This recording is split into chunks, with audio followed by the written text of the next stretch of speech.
In the gym and in the car, with our advice you could go far. We fuck things up and we make mistakes, and talk about our sexy dates. We host events and go to clubs, but most of all we're still in love. It's getting hard for this to rhyme, just as well, 'cause it's bed hopping time. Hello and welcome to episode 158 of the Bed Hoppers podcast. My name's Mr. H. My name is Mrs. H. Before we jump into the main thing of this episode, we've got a little bit of admin, which is about the Hot Summer Nights. Hot Summer Nights. I always want to follow it up with like a Grease mega mix. Really? Yeah. What mega mix would Like it be? Summer Lovin' and like those hot summer nights. Oh, really? I was thinking Meatloaf when I think about Hot Summer Nights. Maybe. And the beach was burning, there was fog crawling over the sand. But also I'm thinking of Miami Vice. Okay, that's and good. Grand Theft Auto. Definitely. However, if you've not picked up a ticket to that, There's still yet, a few left. there's still a few left, and many, also a few but rooms some. left as well. Oh, yes. So if you want to be part of what could potentially be the UK's biggest hotel takeover / party awesome event, then Yes. follow the links in the show notes and grab your ticket today. Yes. This is probably going to be the last time that we're going to be able to advertise this event. Oh my God, is it? Probably. Does that mean I've got to get a wiggle on and get my outfit? You have until the end of the month to get your outfit sorted. I like the adrenaline rush of not knowing what I'm wearing. I don't like the last minute you going, oh, I don't know what I'm going to wear, etc., etc., etc. So we need to get a groove on and get your outfit sorted, and my shoes need to arrive. Anyway. Oh, yeah, you have shoes. I know, I've ordered them from some weird light in the box site or something. Okay. And they're going to turn up at one point or other. But that's fine. You know, I look forward to enjoying my new shoes very soon. Excellent. The good news is, though, this week I'm feeling much, much better. Oh, I'm glad to hear that. Yay, less swinger flu, less problems, which is great. Great for me. Yeah, however, it is still fucking hot in the UK. So if you don't live here, It's crazy. It's crazy, really. We're not used to this level of heat and for this long. So we are melting, and we're probably going to stumble over a few bits and bobs in this episode because it's so fucking hot in this room. Yeah, I'm absolutely melting. Yeah, literally like an ice lolly. However, what's this episode about? Well, it's It's a bit serious. It's a little bit serious. Hopefully there's a bit of comedy in there somewhere, and hopefully some learnings. I think we've been talking recently with people on our Discord coming along to the Hot Summer's Night event. Yeah, see that? Yeah, another shameless it's a plug. very shameless plug. About some of our worst experiences. Yeah. And I They think always do come up in conversation. They do come up, and often people will refer to those worst experiences or those bad experiences because when you've had a bit of time between them, they're often quite funny. Now, not all of them are. Some of them are absolutely horrific, and some of them are, involve some real trigger things like assault and all that sort of stuff. We're going to try and keep this a little bit light, but there are some difficult things that we want to talk about today. Serious stuff. Serious stuff. But why do we talk about these past events? And I think for me, it's interesting, having had a number of conversations with relative newcomers to the lifestyle. Yeah. People often do worry about what's the worst that could happen. And there's a fear element, I think, going into this kind of lifestyle, that what if something bad happens and what if something goes wrong? And also it's hard to navigate those things and protect your relationship, as well as doing all that. So, well, I think part of the reason we started talking about some of this stuff was because it was therapeutic for us to discuss it, but also so that you, gentle listener, can hear from our madness, and hopefully will help you sort of avoid those situations, or if you do find yourself in a similar one, be better equipped to deal with it, or perhaps just be better equipped at having a conversation about it afterwards and not feel like you're the only person that this has happened to. that is absolutely true. You will never be the only person this has happened to, I'm sure, in terms of things that go a bit wrong. But the good thing is you find lots of people who have common ground and can kind of help you get over that. Yeah, and so what we're going to do is go over some stuff that we've talked about before, and then we've got a couple of more recent things and some examples that we've not talked about on the show before that we want to sort of bring about and discuss a little bit more openly, since enough time has passed that we feel it's a safe space to do that. So might be some trigger warnings on this episode. If that's the case, very sorry if anyone gets upset. If you are feeling particularly triggered by it, please get in touch and we'll do what we can to help and support you. So the first thing I want to talk about is our very, very earliest adventures. In fact, one of the most difficult or bad experiences that we had was that first couple, really, that we sort of played with. And as a bad experience, they tried their best to separate us. Now, we made it really clear going into this experience that actually we only wanted to soft swap at this point. This was very early in our swinging career. Yeah, exactly. And they made it really clear that they wanted to fuck. Oh, yeah. And rather than sort of enabling us to sort of go through the experience together, they went to great lengths to separate us from one end of the room to the other. And so we couldn't even really see or hear each other particularly well. A divide and conquer strategy. Yeah, a divide and conquer strategy.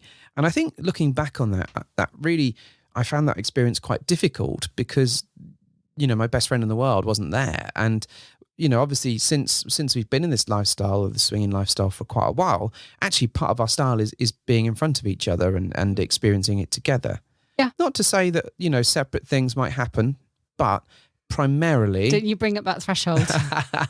Bloody doorway. That bloody doorway. But primarily our approach has been to do things together and always sort of being able to reach out and hold each other's hand if we need to. Be very joined up, yeah.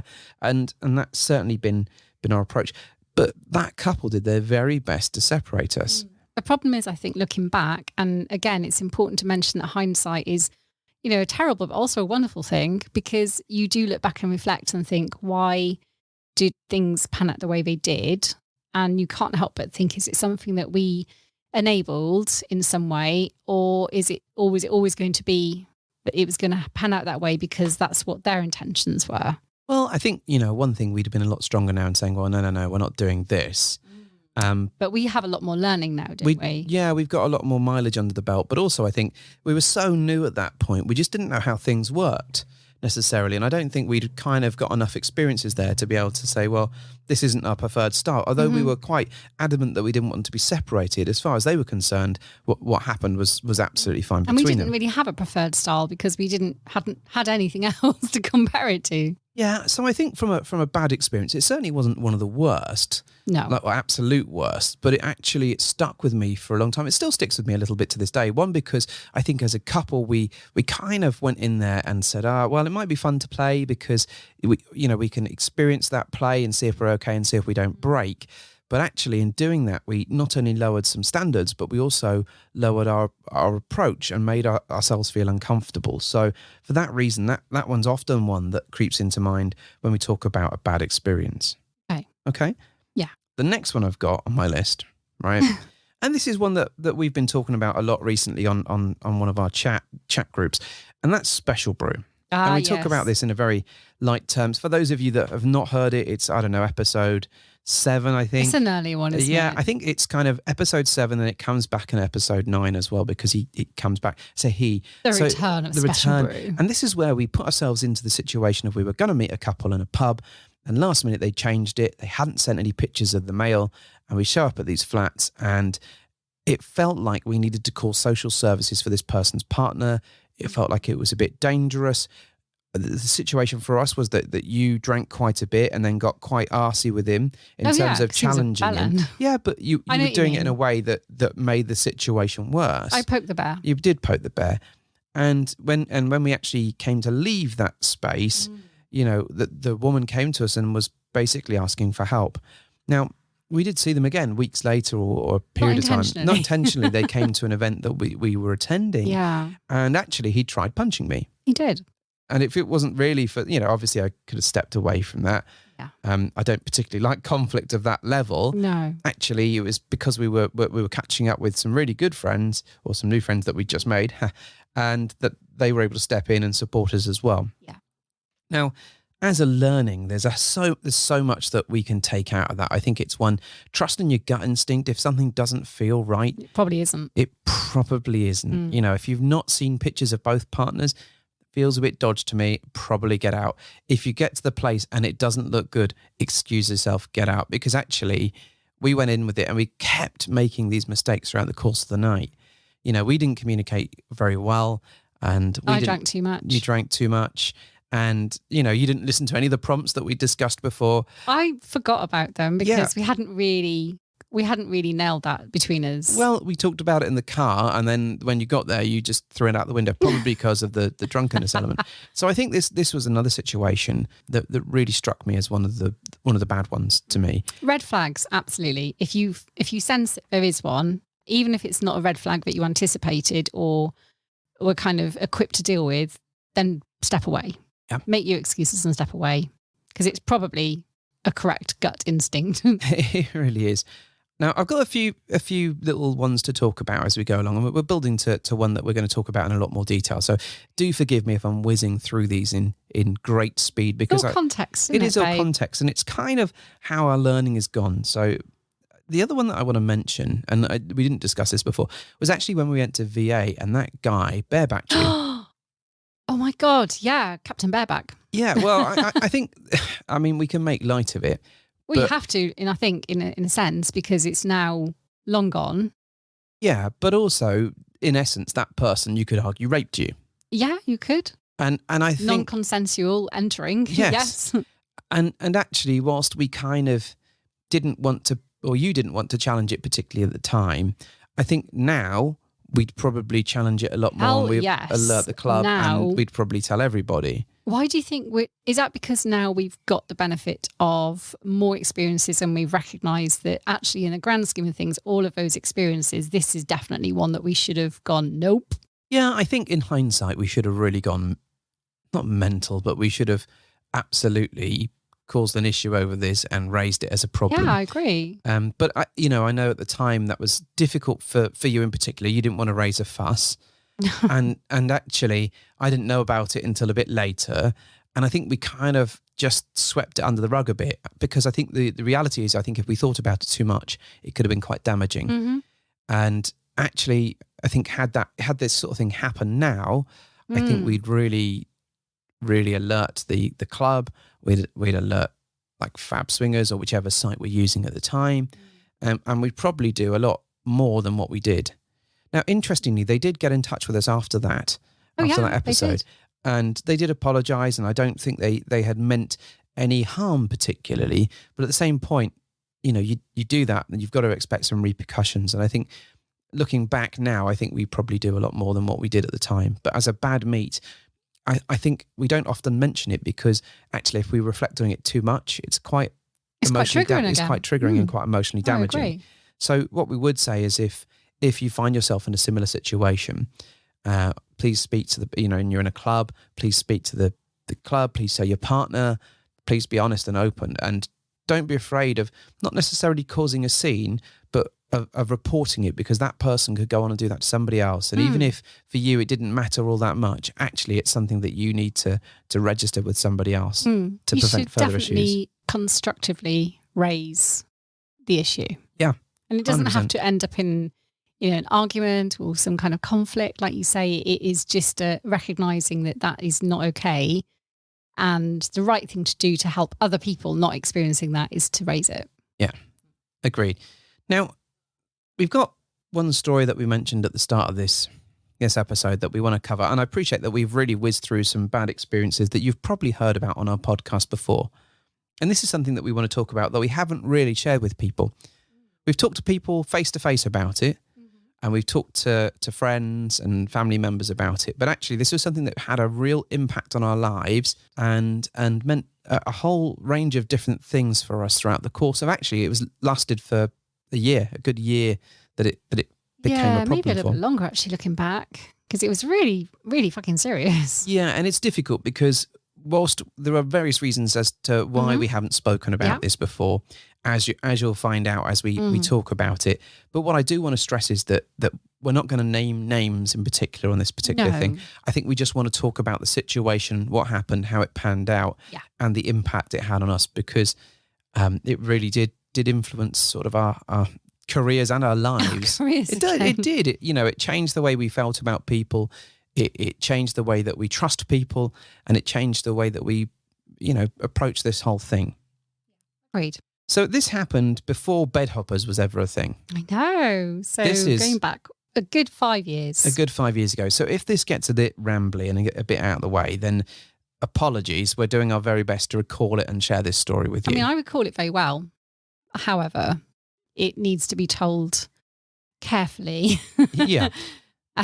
Definitely. And it needs to be given justice to what, all the context is really important to this. Okay. So going back five or so plus years, more than 5 years ago, actually, we fell in with a group of people that were hosting regular events and parties and stuff. And as they were sort of getting towards the end of their tenure and kind of deciding to move on and do a much more kink orientated thing, right? So as a sort of final hurrah, we got invited to a place up north, like a mansion takeover, I guess, like a big house big takeover. Fancy Airbnb that was big enough for sort of 13 to 15 people. I think it was more than that, frankly. Maybe even more, actually. It could have been, well, it was less than 20, but it was definitely a big group.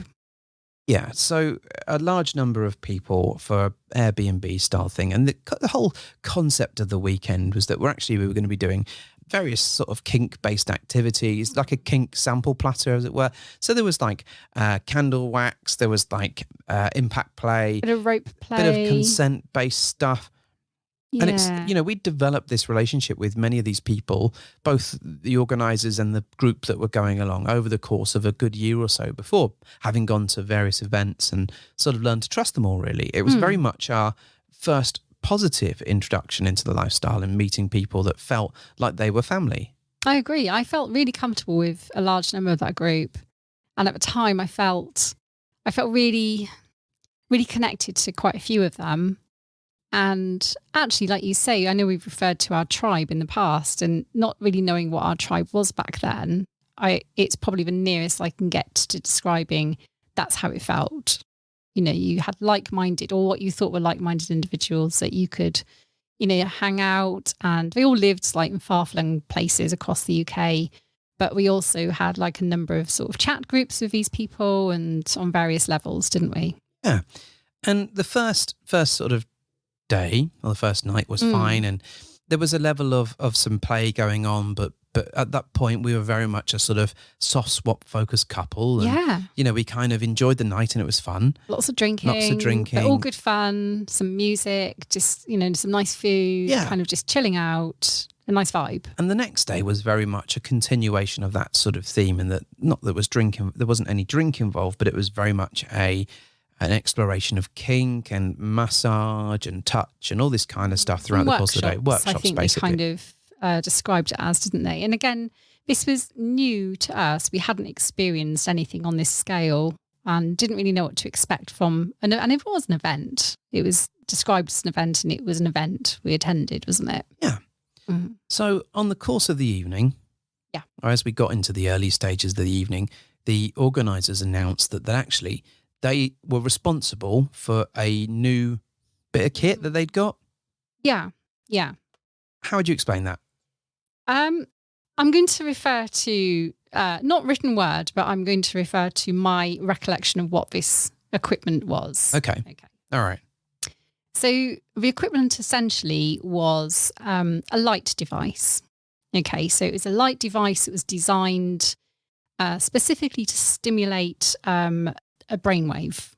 Okay, so, and what it did was stimulated neurochemicals in the brain using a series of flickering lights. So kind of imagine, I described it, I think, to myself as almost like a kaleidoscope kind of mechanism, where you had one of those telescope things that you would stare through, and the images would kind of all flicker and morph and change. And it was just pretty lights, essentially. So if you imagine like a tin of roses, I guess. A tin of roses, A tin of roses, it wasn't that sort big, of size. It was like a landmine. With a number of lights on it. Yeah. And some of our friends decided to give this a go. And the idea was that they'd turn off all the lights within the living room, and you'd lie underneath the thing, one or two of you, or maybe three of you at a push, and you'd close your eyes, and the light would flicker around in circles, and it would sort of evoke some sort of trance, I guess. It's designed to invoke a trance-like meditative state without the use of any stimulants or drugs, or you literally be lying there and the light source would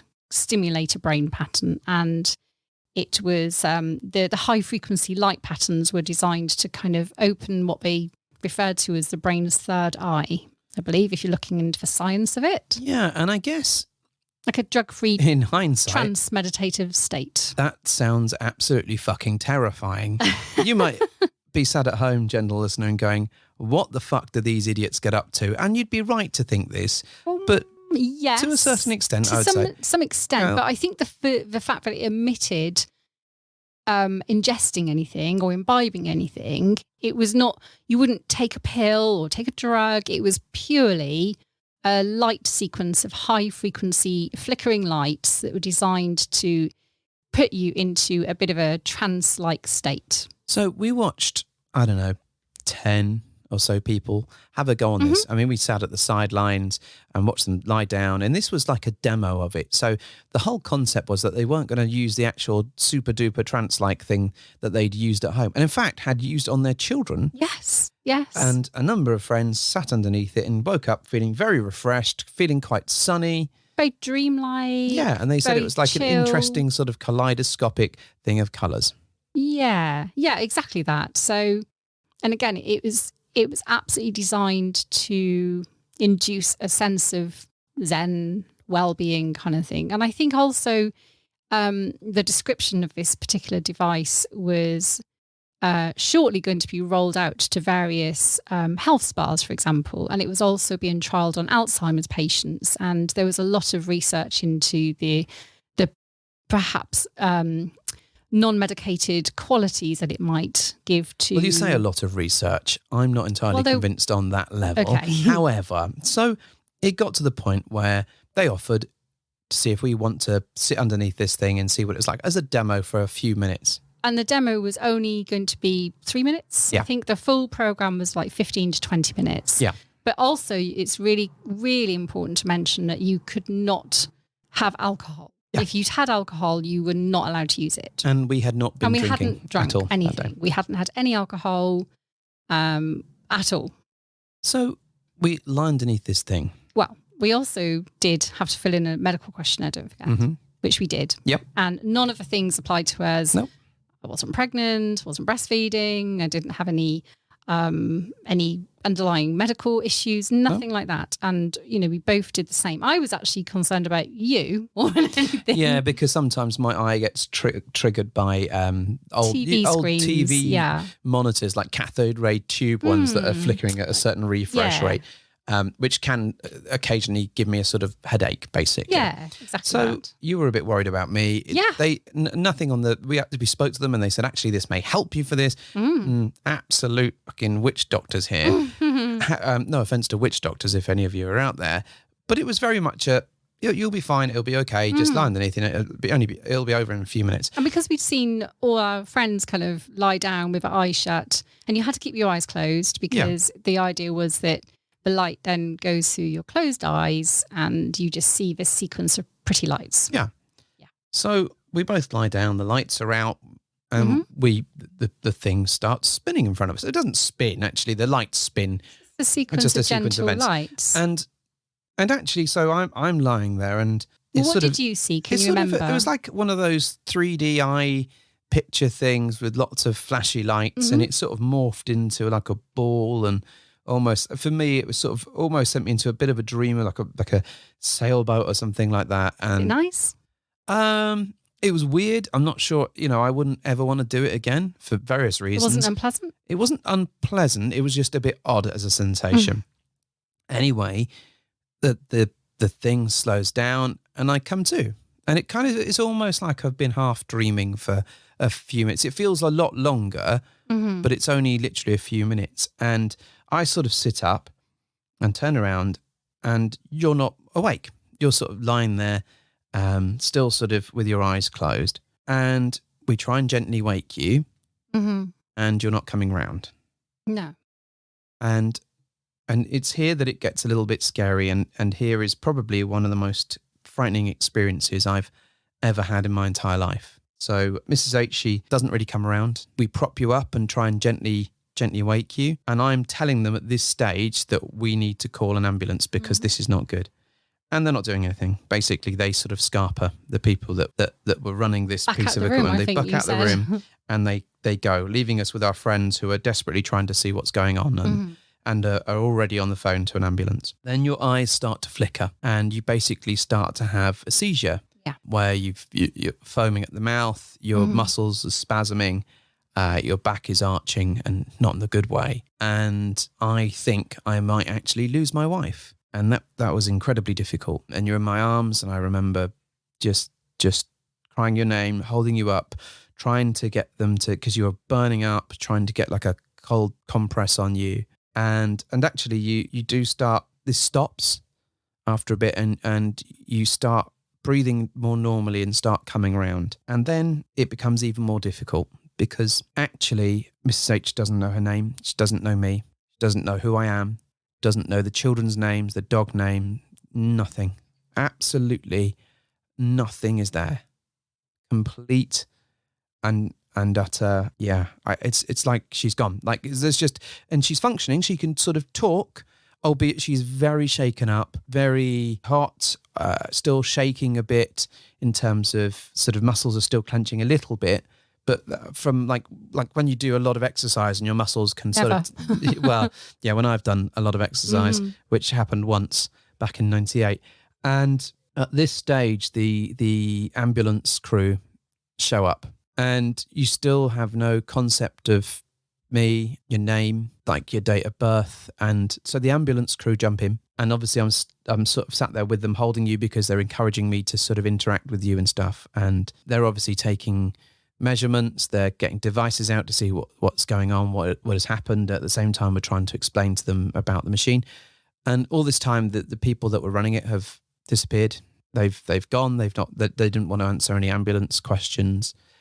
They didn't want to stick around to be involved or be held responsible in any shape or form. After, I don't know, 10 minutes, I think you start to remember little things and you recognize me. There's a moment where I can see you recognize me and I start asking you questions. The ambulance crew are encouraging me to ask you questions like, what's the dog's name? What's the kids' names? Numbers are just gone. Numbers are like, not that I was asking for your PIN number, but, the date of birth, the kid's birthdays, my birthday, really important, that one. It was just not there. It just wasn't coming back. So the ambulance basically say they're going to take you into hospital. I can ride with you. And some of our friends basically say they'll come with us. The ones that stayed with us, not the people that were sort of organising this. And who owned the machine. Who owned the machine. They've just gone. And all the time we're sort of messaging them to try and find out answers to the questions about the equipment. And I've gone through this point where I think I've lost my wife to the point where I think that we may have her back, but she doesn't know who I am, which is heartbreaking. To the point where that where we are physically going into hospital, which I know is the right place for you, but is also fucking terrifying. And we get there, and we sort of go into the whole triage area, whatever it is, for them to sort of establish what's going on. And you have an absolute sugar crash as well, where you can't. You're struggling to, and this happens sometimes when you're really hungry because you hadn't had tea. And when Mrs. H is hungry, for those of us that know Mrs. H very well, she doesn't function very well when she's hungry. And this was absolutely one of those occasions where, she physically had run the marathon with all the clenches and all this sort of stuff, but now needed something to eat or drink. And all we could get you was a hot chocolate from the machine. But actually that was enough sugar to just take the edge off. They did a whole load of blood tests and lactic acid tests, and they revealed that I'd had a full tonic-clonic grand mal seizure. Tonic-clonic does sound like a wonderful cocktail. And I was very disappointed to learn that there was nothing involving any Schweppes. Tonic-clonic, please. There was no tonic. There was none of that nice tonic that you get with a good gin. Sadly not. This was... Yeah. This is, tell us about what happened when we were in there. So you at this point, you start to recall what was going on, right? So I actually can recall what happened before the seizure, but I can't recall anything about the seizure. Thankfully, because it sounds horrible, I can remember the physical pain and the aftermath of it. But what I can remember is this. Before the seizure, I remember lying down with my head on a cushion, and I remember the lights were dimmed And I remember staring up at this little tripod with this very innocuous looking metal machine that didn't really seem to be particularly threatening. And as you've described, yes, a series of lights began to gently play across my vision. I then recall feeling really, really deliriously overwhelmed by an emotion. I remember not knowing whether I wanted to laugh or cry or scream, and I couldn't do any of it. I couldn't make a noise. So it's pretty much like hanging out with me. I remember tears coming out of my eyes because I was so deliriously overwhelmed by an emotion. And I remember distinctly feeling, is this what it feels like to lose your mind? Because I didn't know how to cope with that emotional reaction I was having. I wanted to open my eyes and I couldn't because I remember being told not to. So I was cognizant enough to know I needed to keep my eyes shut. I wanted to turn my head away and I couldn't because I couldn't do anything. And then I remember nothing at all.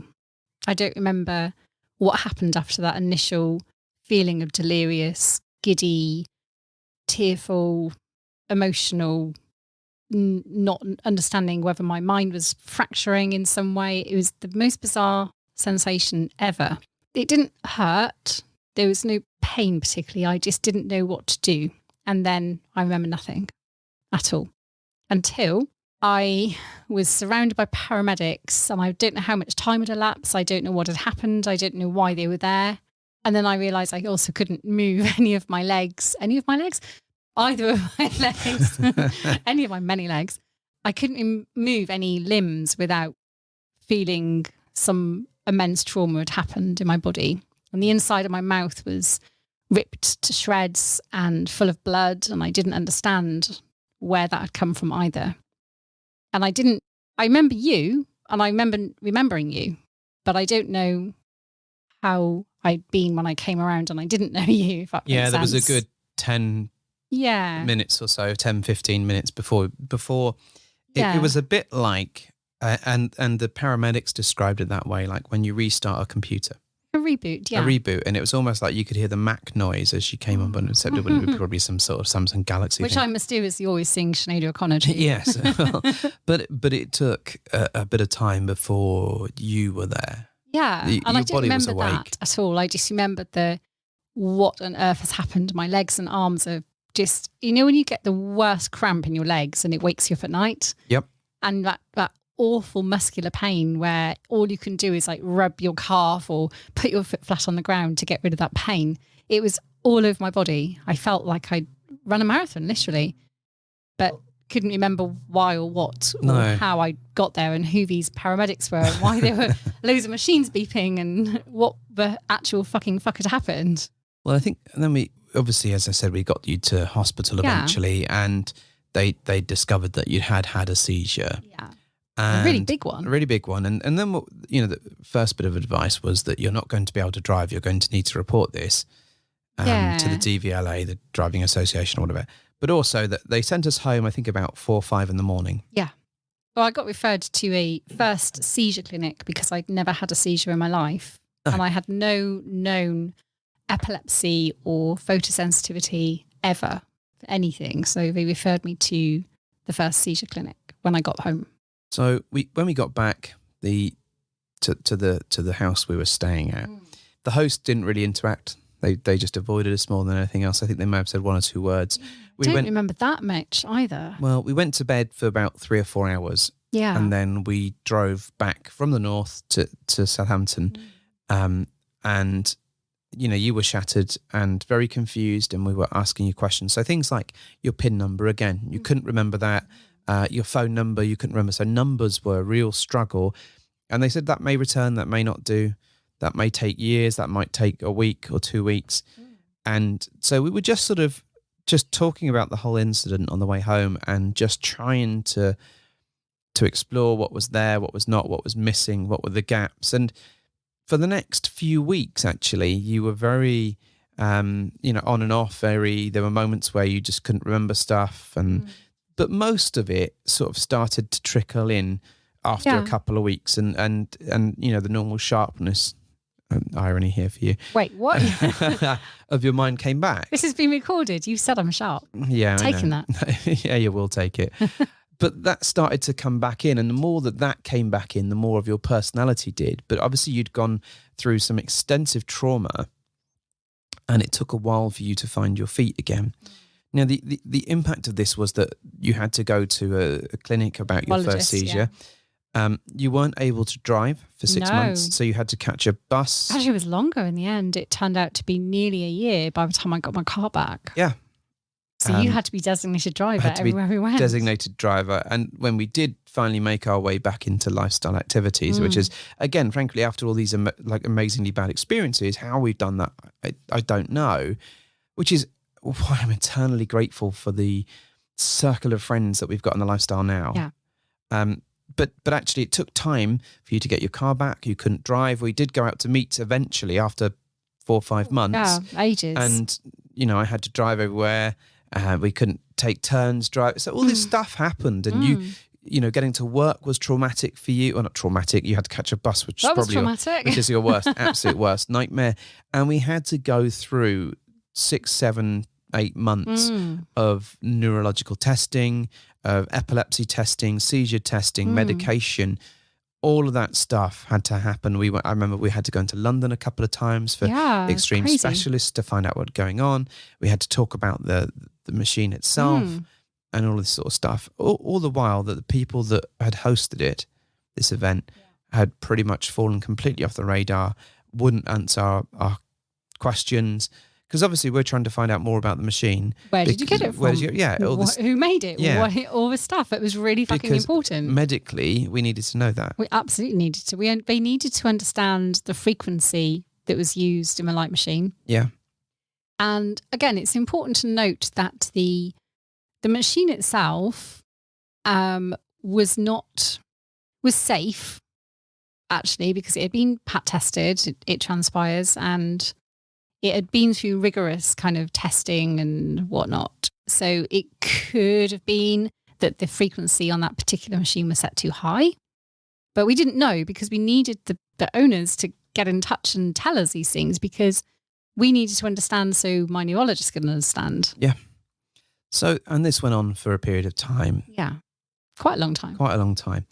Eventually, I'm incredibly pleased to say that Mrs. H recovered and is now the absolutely wonderful woman that I see for me. I mean, now she just has memory loss because of menopausal stuff, which is fine. Everyone goes through that shit. And I never turned into the Hulk either. There was no gamma ray. There was no gamma rays. No cool side effect like a superpower. Nothing like that at all. Just a fit and months of horrible situations with not being able to drive and going through a whole load of tests. Yeah. So we wanted to tell this story for a long time and share it with you, but it's been difficult. Because we didn't want to relive all of this stuff again, even though we've talked about this to friends and people that we've met on our journey. And I guess the reason that we're telling it now is because we've been talking a lot about bad experiences and bad meets, and actually when what you think are good relationships go south.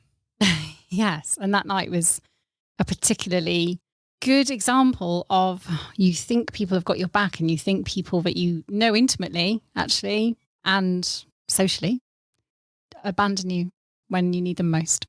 Yeah, and it's impossible to know how it's going to go down when shit hits the fan. But I really truly believe actually that the friends we've got in our circle, and we've got the people that come to our events regularly, and the people that stay in touch, they have our back and have our best interests at heart. And I also want to point out that there were a few people in that group that night who did stay good friends and did look after us and looked after you. You know, when it was the shit hit the fan. And so I'm very grateful to those individuals, but they were few. Yeah. And the people that organised it have sort of very much disappeared from our lives. And, you know, I'm glad of that now, because actually I don't want people that are going to be like that in our lives, you know, and are going to act that irresponsibly. And I reckon, you know, I understand 100% that when we agreed to go on the machine thing, that we were committing, you know, that we were doing that ourselves. It was of our own choice. Of course. And although what we weren't prepared for were the risks that were involved, although looking back and in hindsight, we probably could have figured those out. What I didn't expect, though, was for what I thought were our friends just to sort of disappear from it. And I think one of the things that I've learned a lot over the course of this whole journey, hey, how we all love that word, but is that sometimes relationships for this amazing lifestyle can be life-changing in a really positive way. And we've made friends all over the world, friends that we talk to on a daily basis, and people that we truly love. And then people have stepped into our lives and we thought they were special. Mm-hmm. And it's transpired that those initial feelings haven't been right. And sometimes your gut tells you that's going to be the case, but sometimes it just goes wrong. Yeah. And I guess my take out of all of this is to trust your gut when you are given those signals. Definitely. To go with your heart and to go with what you both agree is a partnership. If you have a partnership, but if it's just you, go with your gut. Don't go with your penis or your for JJ. I mean, you Never can't get it right all the time. No. And, to err is human, and absolutely you make poor judgments in everything we do, whether it be the clothes that you wear or, the choice not to take an umbrella to work one day, or to put your faith and your trust in people that you think are on the same page as you morally and ethically, and then turn out to not be. We've been very lucky for the most part, certainly in the last few years, for finding people and people finding us that have become part of our lives. And I think that kind of makes us a little bit more sort of trusting of how we throw ourselves into those relationships. And I think it's an important reminder to be aware of your surroundings and not to jump full steam ahead, especially if other friends are sort of going, be careful what you're doing, and to listen to your friends True, too. but I think it's also brought out a positive thing, because when I know we have got it right, I feel it feels different, and I feel like I can put everything into it and all of my trust and all of my emotion, because they've proven time and time and time again that they'll stick through us through all of the stuff, all of the good things, all of the fun things, all of the not so good things, and they've been there for us at some really difficult times. And I would like to think that we've done the same for them. I'm gonna give it all of my love, and it's gonna take up all of my love. Yes, it's worth the investment into wonderful relationships when you find them, and don't let them go, because they're not you're not fortunate enough to get many of them, and when you do, you should cherish them. Yeah, I think that's the core takeaway. One, don't fuck it up like we have, if you can possibly avoid it. Are we talking cautionary tales here? Don't piss into the wind, don't eat yellow snow. Yeah, all that sort of stuff. But there is a moment, in a lot of these stories where we should have trusted our gut. We should have trusted our feeling, and we should have known better. But actually we were seeking the relationships that we weren't going to make with those people. And with time and effort and energy, we actually found the right people that mean so much to us, but it's taken time and energy and all the stuff to get to that point. And also, I think when you say things like "don't take one for the team," my God, it couldn't be truer. Because you're not just going to get a bad fuck. It could be so much worse. You're metaphorically and physically taking one for the team. It's not going to end well. Yeah, and it's bad news. And if it feels like the wrong thing to do, don't do it just to please someone else, because it won't do you any good. Well, I think it's also safe to say, and this is the Hopper's final moment, as it were, the Jerry final moment. Where are we going? Well, the Jerry Springer moment at the end.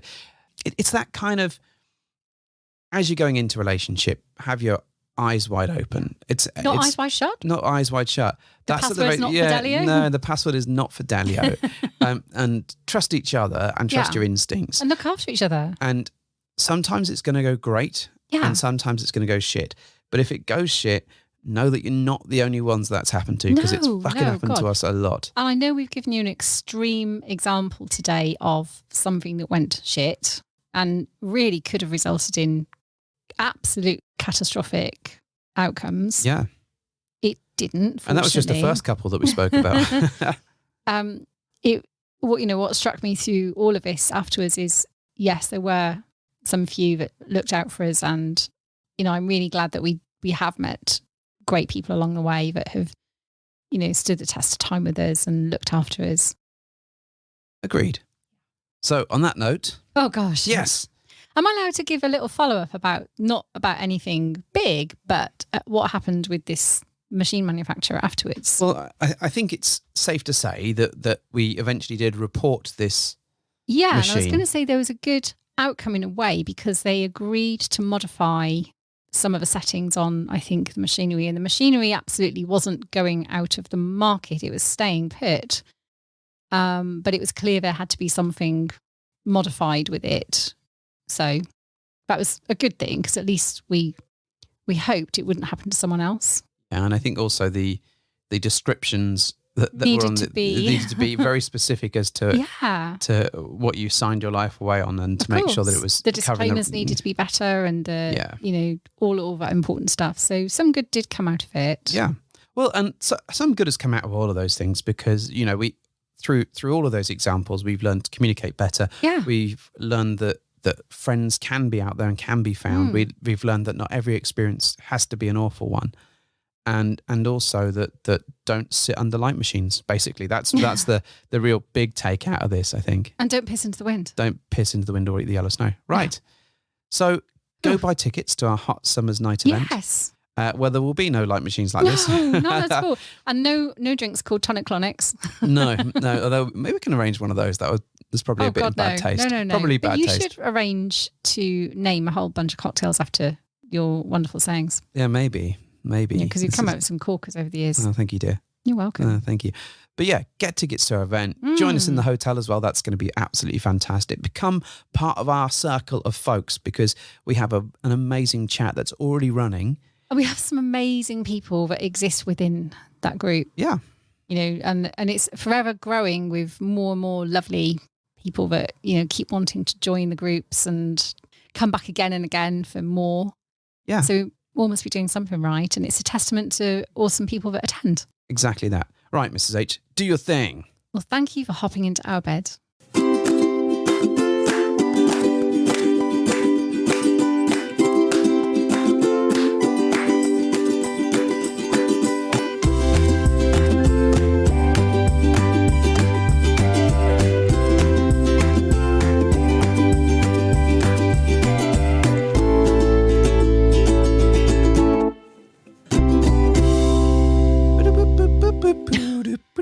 Is this Venga Boys? Why would you sing the Venga Boys? Why is that in your mind? I don't know. Can you not get rid of it? Maybe that's what we're that's the only song that we've licensed for Hot Summer Nights. Is it? Bloody hope it isn't. No, nobody wants to be on the Venga bus. Really? No. No. I'm going to play Dance Monkey though. I am. It's the only song you requested about 8 times last time we went Dance me. I can't even sing because of my bloody testosterone treatment. Like yoink, Scoob. It's constricted my vocal cords. It's not. It's because you're trying to grow some balls. Oh, Literally. God.